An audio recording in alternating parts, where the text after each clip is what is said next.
వచ్చి చావు అనే పేరుతోటి వెళ్ళిపోతున్నాం. మరి అందుకేనండి పుట్టాము.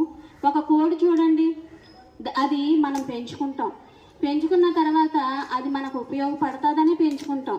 ఆ కోడి మన ఇంటికాడ పెంచిన తర్వాత మేత పెట్టి అన్నీ చేసిన తర్వాత అది గుడ్లు వేరే ఇంటికాడ పెట్టిందంటే ఏడ్ చేస్తామండి. మనకి పెట్టలేదు అనేసి దాన్ని మూసేసి మరి 2 రోజులు ఉంచేస్తాం. అది గుడ్డు పెట్టిన తర్వాత మళ్ళీ అలవాటు అయ్యింది కదా అని వదిలేస్తాం. మళ్ళీ అదే తీరుని వేరే ఇంటికాడ పెడితే ఏం చేస్తామండి?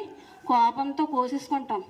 మరి కోడిని పెంచుకున్నందుకు మనకు అంత అధికారం ఉందనేసి కోడిని కోసేసుకుంటున్నామే. పుట్టుకని పేరుతో దేవుడి దగ్గర నుంచి మనల్ని ఇక్కడికి లోకాన్ని పంపించాడండి.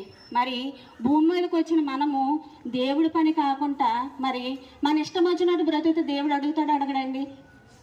ఉదాహరణకు ఒక మాట చూసుకుందామండి. మరి మన పిల్లల్ని కొట్టుకు పంపిస్తూ ఉంటాం.